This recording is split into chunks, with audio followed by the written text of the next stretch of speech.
지난밤 잘 주무셨습니까? 찬송은 열심히 하시고 기도도 열심히 하시는데 대답은 좀 그러시네. 제가 성일교회 와서 강단에 올라와 은혜를 받습니다. 아부하는 거 아니에요. 여러분의 신앙생활하는 모습이나 우리 찬양단이나 우리 장로님들의 기도나 이런 분위기가 너무너무 우리 교회가 좀 닮고 싶다. 우리 교회도 등록하는 분들이 서울장안에 이렇게 은혜로운 교회가 있느냐 몰랐다. 하나님이 꼭 품에 안아주는 교회 같다. 그러면서 좋아하는 분들이 많지만 성일교회만은 못하네. 정말 은혜로운 교회네요. 이번에 아주 좋은 목사님을 모신 것 같습니다. 하나님께서 성일교회를 사랑하시고 하나님 기뻐하는 일 많이 하니까 이제 3대 목사님도 아주 훌륭하신 열정으로 충만한 성령 충만한, 또 군목하셨으면 지도력이 있으시거든요. 좋은 목사님을 보내주신 하나님께 영광의 박수를 한번 돌리십시다.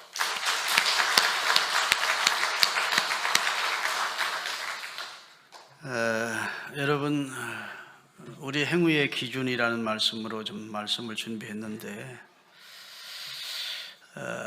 우리가 이 땅을 살아가면서 하나님은 여러분과 제가 하나님의 말씀대로 순종하고 살아가기를 원합니다. 하나님과 우리와의 관계는 말씀의 관계, 하나님 언약 관계를 맺으시고 우리에게 말씀을 주시고 우리가 그 말씀에 순종하며 살 때 거기에 약속과 보장을 해주십니다. 하나님의 말씀은 하나님이 딱 말씀을 던져놓고 그리고 뒷책임을 안 지시는 분이 아니라 이렇게 살 때 이렇게 해주겠다. 할렐루야.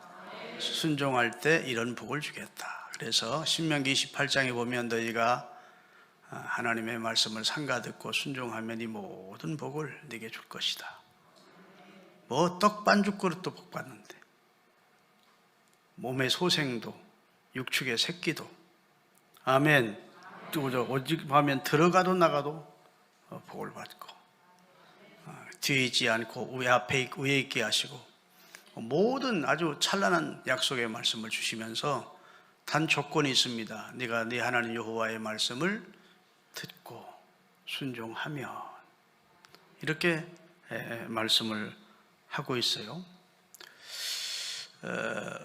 우리 그리스도인들의 행위의 기준이 하나님의 말씀이어야 되는데, 우리가 하나님 말씀 말은 늘 그러면서도 실제적으로는 하나님의 말씀대로 살지 않고 자기 생각이나 자기 경험이나 그다음에 자기의 이기적인 욕망이나 주변 사람들의 어드바이스, 조언을 듣고 행위를 결정할 때가 많다고요. 그럴 때 하나님이 너무너무 섭섭해 하실 겁니다. 당신의 아들의 핏값으로 구원해 주고 우리에게 복 주기 위해서 약속의 말씀을 주셨는데 하나님의 말씀은 뒷전이고 귀담아 듣지 않고 순종도 안 하고 내 마음대로 내 뜻대로 사는 것을 볼 때 하나님이 영광을 받으실 리도 없고 하나님이 너무너무 안타까워 하실 겁니다. 할렐루야. 그래서 하나님께서 여러분과 저를 선택하신 것은 여러분과 저를 통해서 영광도 받으시고 복 주시려고 택하신 겁니다. 아멘. 하나님이 선택의 목적의 첫째는 영광을 받으시려고, 두 번째는 복 주시려고 선택했어요. 하늘의 신령한 복과 땅에 기름진 복, 세상 사람들이 말하는 차세적인 복이 아니라 진짜 복을 주시기를 원하시는 겁니다. 그 다음에 여러분과 저를 선교의 도구로 쓰시려고 부르셨어요. 그리고 요한복음 15장에 보면 우리가 기도하는 것을 들어주고 싶어서 우리를 부르셨대요. 얼마나 좋은 하나님입니까? 우리가 먹던 마시던 하나님의 영광을 추구하며 살 때 하나님은 복을 주시고, 아멘. 우리를 들어 선교의 도구로, 우리가 먼저 복음을 받았으면 이 복음을 다시 다른 사람들에게 나누어주는 선교의 도구로 우리를 쓰시기를 원하시고, 그리고 우리가 소원하는 바를 들어주시기를 원하셔서 우리를 선택했다고요. 그 선택에 합당하게 사시는 성일교회 성도들이 될 수 있기를 주의 이름으로 축원합니다. 여러분, 땅에 있는 성도는 존귀한 자니 이렇게 말씀했어요. 모든 사람이 다 존귀한 게 아니라 땅에 있는 성도가 존귀하대요. 하나님 보실 때에는 땅에 있는 성도, 부르심을 입은 거룩한 주의 백성이 존귀한 겁니다. 인간이 존귀한 것은 하나님과의 관계 때문에 존귀한 거예요. 하나님과 관계가 없는 사람이면 하나님 앞에는 가치 없는 인생입니다. 성경에 보면 산 것도 아니래. 너희 죽은 자들로 죽은 너희 아버지 장사하게 하고 너는 나를 따르라 했어요. 그리스도 밖에 있는 사람, 예수님을 통해서 생명을 얻지 못한 사람은 실체가 아니래요. 저들은 그림자같이 다니고 헛된 일에 분유하며 재물을 쌓아나 누가 취할지 알지 못하는 그런 인생을 살다가 죽는 참으로 가련한 존재가 예수 밖에 있는 중생하지 못한 사람들이에요. 아멘 좀 하세요. 성경은 아들이 있는 자에게는 생명이 있고 하나님의 아들이 없는 자에게는 생명이 없대요. 도리어 하나님의 진노가, 심판이 머리에 머물러 있는 무시무시한 두려운 상태에 있대요. 그걸 그 사람들이 인지를 못해서 하기 때문이지, 사실은 하나님의 진노가 머리에 머물러 있는 사람이 있는가 하면 하나님이 존귀하게 여기는 사람이 있다고요. 그 기준이 누구를 통해서요? 아들 예수 그리스도를 통해서 생명 있는 자와 생명 없는 자가 구분이 되는 겁니다. 그래서 내 아들을 예수에게 입맞추라고, 예수님을 믿고 예수님을 사랑하며 사는 것이 인생의 최고의 축복이고 하나님이 우리에게 주시기를 원하시는 구원과 영생의 복을 누릴 수 있는 유일한 길이 예수님을 통해 가능한 겁니다. 예수님을 믿으면 하나님은 우리 아버지가 되고 우리는 그의 아들, 딸이 되는 관계가 이루어진다고요. 인간이 존귀한 것은 사람이기 때문에 존귀한 게 아니에요. 존재 자체가 존귀한 것이 아니고 하나님과의 관계 때문에 인간이 존귀하게 되는 겁니다. 믿습니까? 여러분, 동물은 하나님과 관계할 수 있는 존재가 아니에요. 하나님과 관계가 형성이 안 돼. 동물은 영혼 자체가 없어요. 하나님의 형상을 넣어주지 않았어요. 영생하는 존재가 아니에요. 그래서 동물과는 하나님께서 교통하지 않습니다.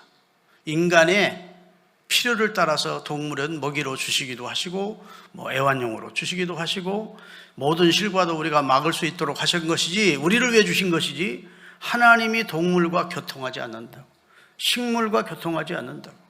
그런데 오직 유일하게 마지막 날 지으신 아담은 흙으로 빚어서 그 속에 생기를 불어넣어 생명이 되게 하소서. 하나님과 교통하는 존재를 만들어 주셨어요. 그리고 하나님이 언약을 세우십니다.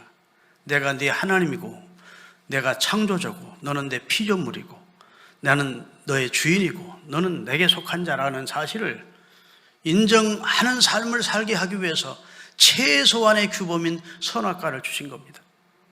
동산 모든 나무의 실과는 네가 임의로 먹다.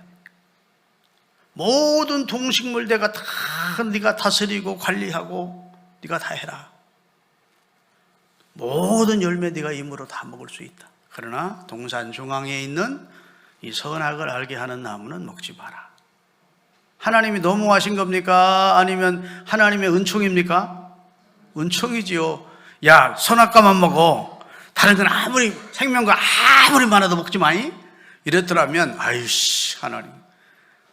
근데 모든 것을 다 주시고 너가 나를 존중히 여긴다는, 내가 내 주인이라는 내가 네 주인이라는 사실을 인정하는 증표를 언약을 맺자, 계약관계를 맺자. 이 성산 중앙에 있는 선악을 알게 하는 나무는 내가 먹지 마라. 그걸 통해서 너와 나는 언약관계가 되고 네가 나를 존중히 여기는 것이 되는 것이고, 할렐루야. 나는 너와 영적 교통을 네가 영생하는 존재로 만들어줄 거야. 이렇게 약속하신 거예요. 아멘.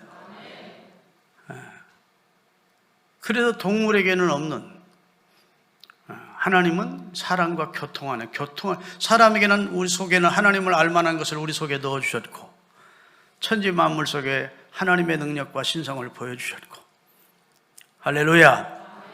그리스도를 통해서 하나님을 알려주셨고 성령을 통해서 밝히 우리를 조명하셔서 하나님을 부정하는 삶이 도리어 더 어렵도록 하나님이 그렇게 그리스도 하나님을 나타내 주시는데도 인간이 완악하고 교만해서 하나님을 거부하는 거예요. 그래서 노아 시대 때 하나님이 싹 쓸어버렸다고. 그들이 육체가 되어버렸대요. 하나님의 신이 그들과 함께하지 않기로 하나님 작정했대. 왜? 영혼은 다 죽어버렸어. 그저 먹고 마시고 시집가고 장가가고 완전히 육체 고깃덩어리가 되어버렸기에 하나님의 신이 그들과 함께해 주지 않겠다 하시고 하나님이 쓸어버렸다. 결국은 사람이 죽은 것이 아니라 하나님의 입장에서 보면 하나님과 관계없는 존재들을 다 쓸어버리신 겁니다. 여러분, 우리가 어떤 모임에 갔는데 시장 부인이 그 모임에 잠시 어떤 분이 시장 부인이십니다. 여기 시장 부인이 지금 들어오십니다. 그러면 우리가 그 모임의 자리에서 일어나서 박수를 해줍니다. 우리 박형준 시장이라고 하는 거 우리가 잘 알아서가 아니고 이 부산시를 대표하는 시장님의 부인이라는 그 관계 때문에 그 여인에게 박수를 해주는 거예요. 그 여인과 내가 한 번도 만난 적이 없고 그분에 대해서 잘 알지도 못하지만 시장님의 부인이라는 것 때문에 그에게 경의를 표해 주는 겁니다. 무슨 말인지 아세요? 우리 인간이 존귀한 것은 인간이기 때문에 존귀한 것이 아니고 하나님과 내가 관계가 된 존재가 되었기에, 하나님이 나를 알고 내가 하나님을 아는 관계가 됐고, 하나님을 통해서 예수 그리스도를 통해서 하나님과 내가 아버지와 자녀의 관계가 되었기에 나는 하나님 보시기에 존귀한 자가 되는 거예요. 언약 관계가 이루어진 거예요. 그래서 인간은 땅에 있는 성도가 존귀한 겁니다. 하나님 볼 때는 참으로 값진 존재들이죠. 하나님은 그냥 우리를 보시고 어찌할 줄 모르신데 성경에 보면 그런 표현이 많습니다. 믿습니까?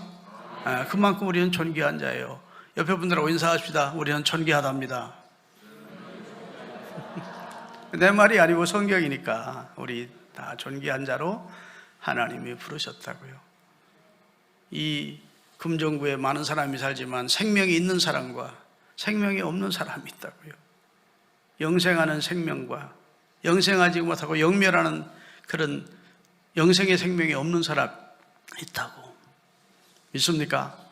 그리고 그렇게 하나님이 여러분과 저를 존귀하게 하셔서 그리스도를 통해서 생명을 얻게 하시고 타락한 우리를 하나님께서 다시 회복시켜 주시고, 그리고 이제 다시 하나님과 언약 관계를 맺은 겁니다. 그리고 선택받은 백성들에게 주의 말씀을 주시는 거예요. 그의 사람들을 통해서 성령으로 이 말씀이 기록되게 하시고 이 말씀을 우리에게 주셨습니다. 하나님의 말씀이 영원 불변의 진리라고 믿으시는 분은 아멘. 우리의 신앙과 생활의 유일한 법칙이고 우리가 꼭 믿고 따라야 될 말씀이, 우리에게 축복된 말씀이 성경이라고요. 그런데 우리가 이 하나님의 말씀대로 산다고 그렇게 결단했지만 실상은 하나님의 말씀대로 살지 않는 경우가 많습니다. 이걸 인지부조화라 그래요. 이게 이제 정신과적인 용어인데 알던 대로, 알기는 알지만 그대로 살지 않는 겁니다. 운동하는 것이 몸에 좋다는 걸 알지만 운동하지 않는 사람들 많습니다. 담배가 몸에 해롭다는 걸 알지만 끊어야지 하면서도 인지부조화에 끊지를 못하는 사람이 많습니다. 하나님의 말씀이 진리이고 이 말씀대로 살면 축복이 된다는 사실을 알지만 그 말씀대로 살지 못하는 사람들이 많이 있다고요. 오늘 이번 성회를 통해서 인지조화된 삶을 살 수 있게 되시기를 바랍니다. 알고 믿고 순종하는, 내가 순종하고자 결단했을 때 성령이 나를 도와주신다고.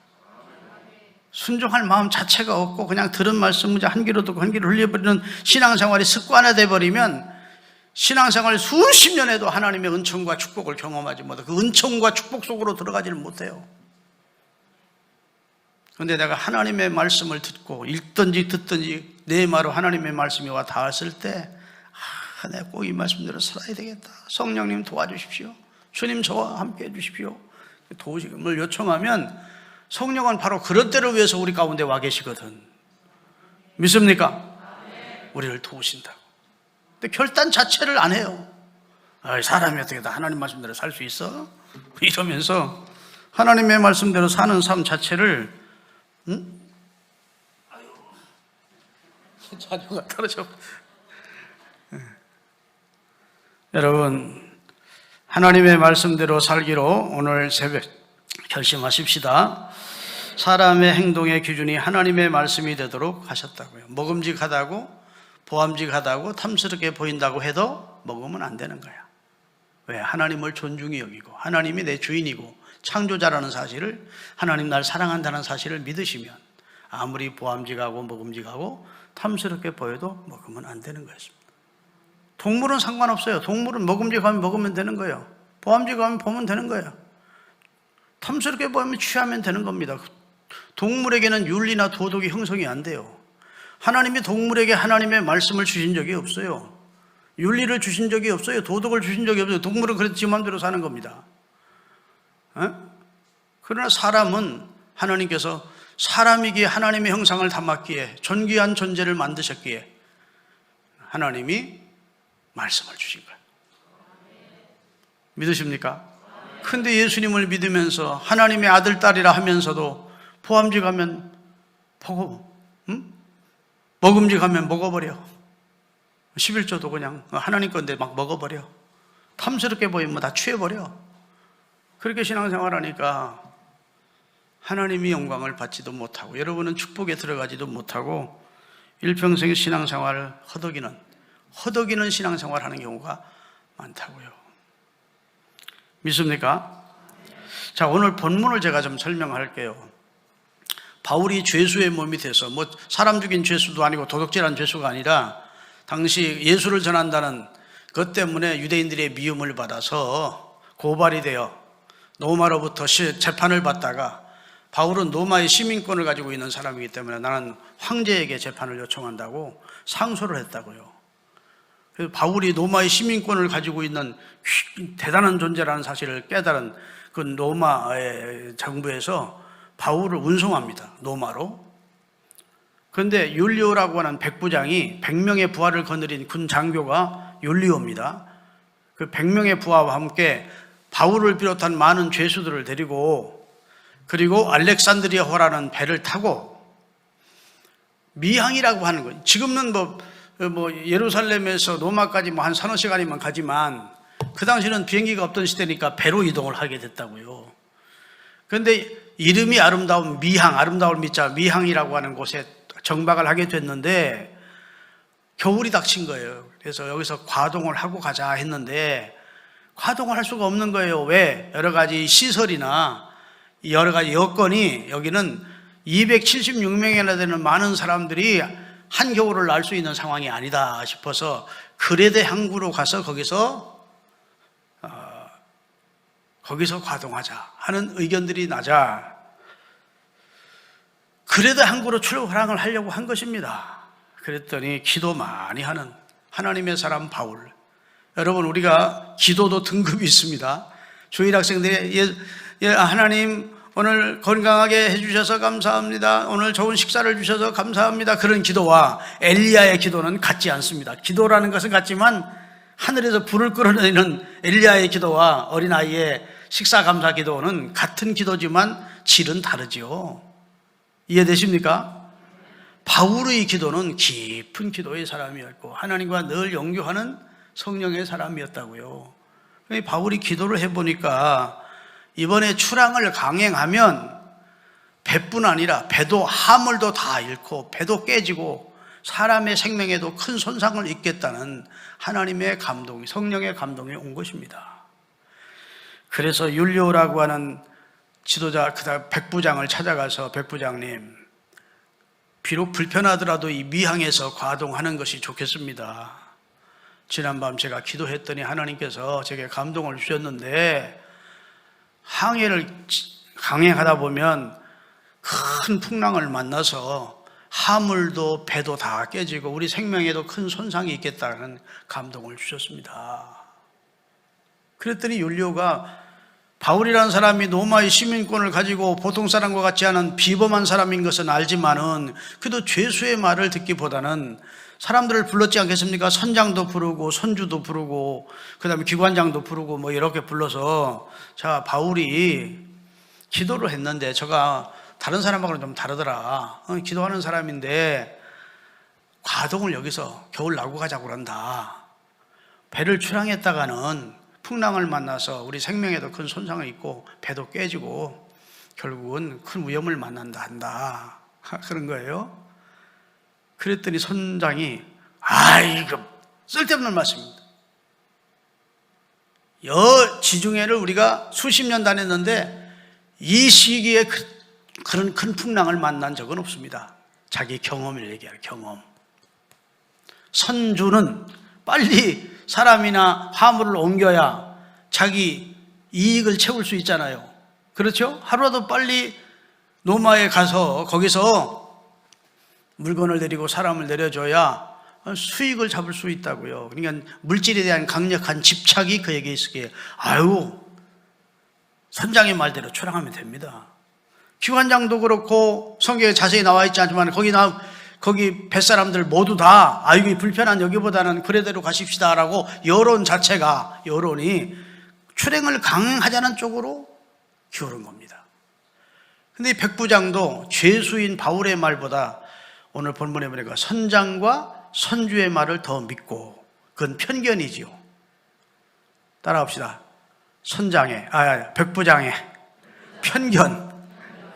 사람을 결정을 잘못하게 하는 것 가운데 하나가 편견입니다. 죄수 바울보다는 여기 지중해를 누비고 다니는 선장이나 선주의 말이 더 맞겠지 하고 출항을 강행을 한 것이죠. 그랬는데 처음에는 아주 순풍에 돛을 단 듯 배가 지중해 연안으로 빨려 들어간 겁니다. 바울 지가 알면 뭘 알아? 바울 말 듣고 출항 안 했더라면 손해 많이 볼 뻔했네.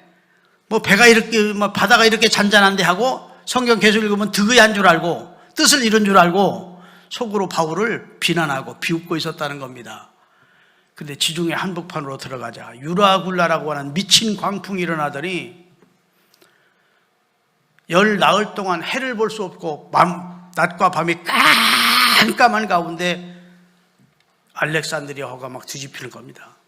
그래서 배를 가볍게 하려고 모든 화물을 바닷속에 넣었다고요. 거루도 다 집어넣었다고요. 그래도 죽게 생긴 거예요. 그런데 19일째 되던 날 사도 바울이 그들 가운데 벌떡 일어서서 여러분이여 안심하십시오. 지난밤 하나님께서 보내신 주의 사자가 제게 응답했습니다. 여러분들이 제 말을 듣고 출항하지 않았더라면 좋을 뻔했습니다. 그러나 하나님께서 저 까닭에 바울아, 내 생명을 지키기 위해서 내가 276명도 다 지켜주겠다. 아멘 하셔야 되는데 너를 살리기 위해서 너 때문에 나머지 생명도 다 살려줄 거야. 우리가 한 섬에 걸리게 될 겁니다. 그리고 배는 깨집니다. 그러나 각 섬 가까운 데로 가서 배가 깨지는 바람에 여러분과 저는 섬 안으로 배에서 내려 들어가서 살 수 있을 겁니다. 생명에는 한 사람도 손상이 없을 겁니다. 나는 내게 말씀하신 주님의 말씀대로 될 것이라고 주님을 믿습니다. 그러니 여러분 이제부터 안심하고 식사를 하세요. 멋있죠? 그가 선언한 대로 배는 한 섬에 걸리게 되고 바위에 부딪혀서 배는 깨지고 저들은 물속으로 뛰어들어서 섬으로 와서 다 생명을 얻는 역사가 나타난 거예요. 이 사건은 여러분과 저의 인생의 한 단면을 보여주는 겁니다. 하나님의 말씀대로 하면 이런 풍랑을 만나지 않을 터인데 하나님의 말씀대로 살지 않을 때, 다시 말해서 선장이라는 내 경험, 물질에 대한 욕심과 집착, 편견, 주변 사람들의 어드바이스, 그 다음에 많은 사람들의 여론, 이런 것들이 내 행동을 결정하는 경우가 많다고요. 무슨 말인지 아시죠? 우직스러울 만큼 하나님의 약속을 붙들고 말씀에 순종만 해보세요. 그러면 여러분의 생애가 형통합니다. 하나님의 약속과 보장이 있게 되어 있다고.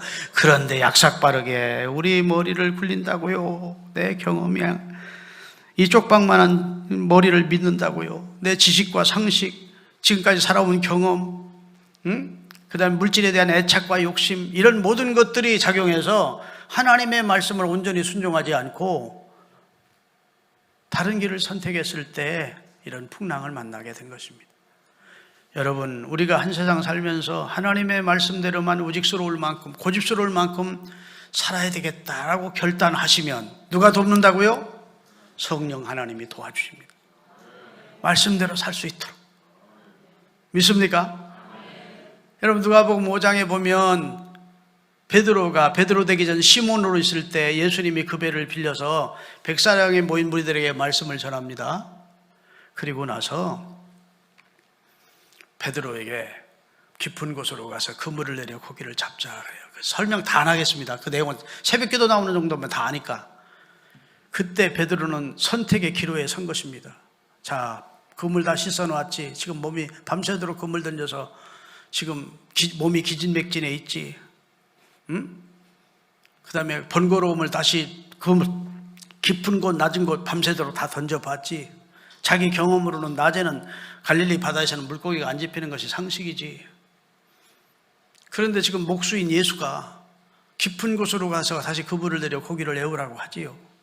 자, 예수님의 말씀대로 할 것인가?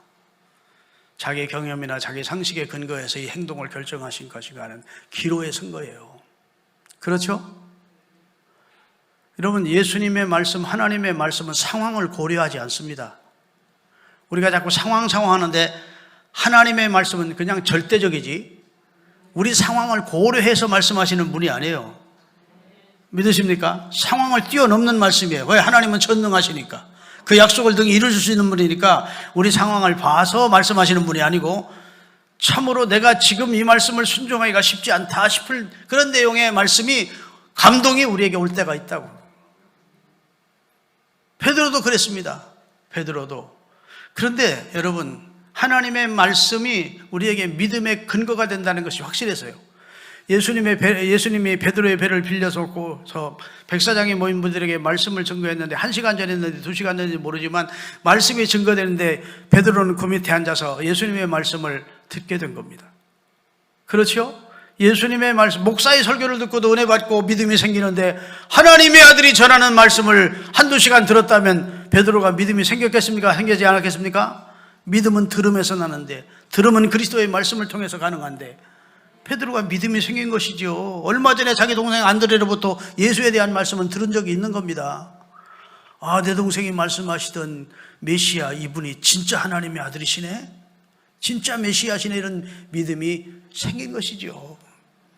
그러니까 이렇게 결단합니다. 주여, 밤이 맞도록 그물을 던져 애운 것이 없지만 경험상으로는 지금 그물 다 씻어놔서 번거롭기도 해서 지금 그물 던질 상황은 아니지만은 주의 말씀에 의지해서 내가 그물을 내리겠습니다.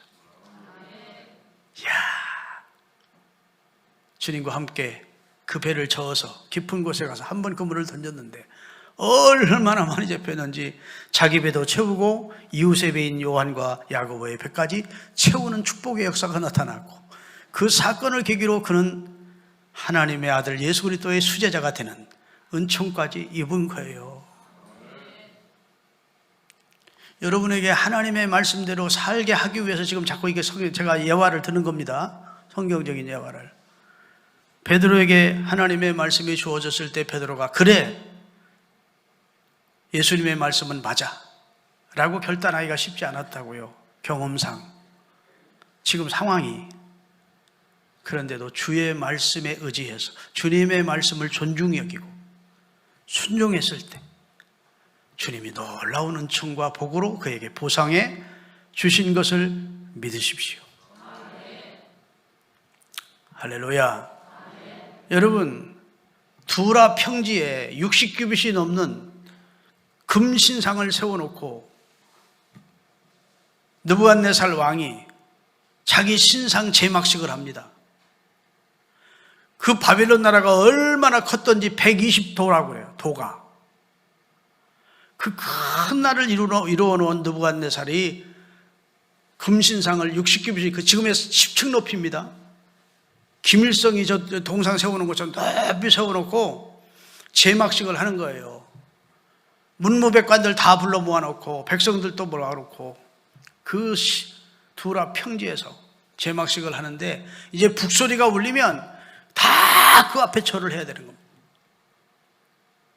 북소리가 울리면서 그 신상을 잠시 덮고 있던 그 천막이 이렇게 보재기가 벗겨지면서 막 태양빛에 빛나는 금신상이 번쩍거리면서 드러났을 때 그 분위기에 압도된 모든 사람들이 다 그 앞에 절을 했다고요. 그런데 꼿꼿이 서 있는 세 사람이 있었어요. 다니엘의 세 친구입니다. 사드락과 메삭과 아벳노고. 왜 그들이 서 있었습니까? 상황적으로 보면 절을 해야 돼.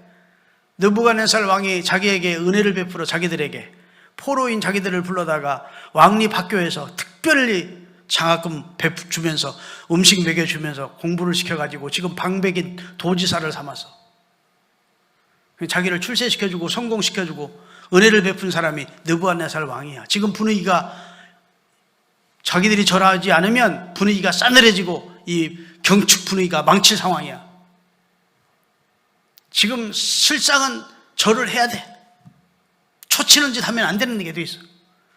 그런데도 이 세 명의 사드락, 메삭, 아벳노고는 꼿꼿이 서 있는 겁니다. 막 분이 난 느부갓네살이 데려와! 왜 절을 하지 않느냐? 하나님께서 우상 앞에 절하지 말라 하셨습니다. 아멘. 우리는 하나님의 말씀이 내 행위의 기준입니다. 우리는 상황을 고려하지 않습니다. 상황을 보면 왕의 말을 들어야 옳습니다. 왕의 체면을 위해서도 이 축제의 분위기를 망치지 않기 위해서도 우리는 절을 해야 되지만 하나님이 우상 앞에 절하지 말라 하셨습니다. 새끼들 기름가마를 7배나 더 뜨겁게 해가지고 막 그래요? 7배 아니라 700배를 더 뜨겁게 해도 우리는 생명 없는 우상 앞에는 절하지 않습니다. 그것이 하나님의 말씀입니다. 그들이 기름가마 속에 들어가 죽었습니까? 살았습니까? 하나님이 한 분 그리스도 보내셔서 세 사람이 들어간 네 사람이 그 안에 있는 걸 보고 털끝 하나도 상하지 않게 하시고 느부갓네살조차 이 세 사람이 섬기는 여호와가 참신이라고 아멘. 영광을 드러내게 하시잖아요. 우리는 신앙생활하면서 너무 상황을 얘기를 합니다. 하나님도 이런 상황에서는 이해해 주실 거야. 이해 안 해 주세요. 지금 한잔 해야 될 상황인데 이런 상황에서 내가 술을 마신다고 했다가는 아이고 안 돼. 이런 상황은 이해해 주실 거야. 하나님이 이해 안 해줘. 비겁한 놈이라고 하시 하나님이. 그런 자리에서 꼿꼿하게 신앙을 지켜야 돼요. 아멘. 하나의 예에 불과한 겁니다. 어떤 상황에서도 선택의 기준이, 행동 결정의 기준이 하나님의 말씀이어야 된다는 거예요. 하나님의 말씀은 내 가는 길에 등불이고 하나님의 말씀은 빛이래요. 개인적으로는 등불이고 그 다음에 전부를 볼 때는 빛과 같은 것이 하나님의 말씀이래요. 우리의 심령을 밝혀주고 우리의 가는 길을 밝혀주는 것이 하나님의 말씀이래요. 하나님의 말씀은 완전하고 하나님의 말씀은 거룩하고 하나님의 말씀은 복이 있고 하나님의 말씀은 능력이 있대요. 하나님의 입에서 나간 말은 하나님께로 헛되이 돌아오는 법이 없대요. 믿습니까? 내 생각은 네 생각과 다르고 내 길은 네 길과 달라. 하늘이 땅보다 높은 것처럼 내 생각은 너희 생각보다 높다. 그러니까 상황을 고려하지 마. 내 말이 떨어졌으면 하나님의 말씀이면 하고 무조건 순종해. 그 말이에요. 믿습니까? 우리가요 자꾸 예수를 믿으면서도 너무 하나님의 말씀을 상황에 그런 상황이 아니라고 그러고 지금 내가 가난해서 11조 덕을 상황이 아니니 뭐 하여튼 이유를 갖다 붙입니다. 그러면 평생 우리 삶에 풍랑이 있는 거예요. 여러분의 삶 속에 풍랑을 있거든, 풍랑을 지금 혹시 만난 분이 계시거든, 내가 우직스러울 만큼 하나님의 말씀과 약속을 붙들고 살지 않은 결과로 유라굴라를 내가 만났구나. 아멘. 광풍을 만났구나. 이걸 중간 결산을 딱 하고 이제부터는 하나님의 말씀대로 살겠다고 결단을 하셔야 된다고. 예수님이 가나 혼인잔치 집에 가서 첫 이적을 행하십니다. 첫 이적을 행하시기 전에 이미 포도주가 떨어진 그런 상황에서 예수의 어머니가 와서 예수께 그 상황을 알립니다. 그리고 나서 하인들을 모아놓고 예수의 어머니 마리아가 예수님께서 무슨 말씀을 하시든지 그대로 해라. 이해가 되는 말씀이든 이해가 안 되는 말씀이든 상식적이든 비상식적이든 어떤 말씀이든 무슨 말씀을 하시든지 그대로 해라. 여러분, 이 세상 모든 사람이 예수를 하나님의 아들로 믿지 않을 때에도, 메시아로 믿지 않을 때에도 누구는 믿었습니까? 누구는 믿을 수밖에 없습니까?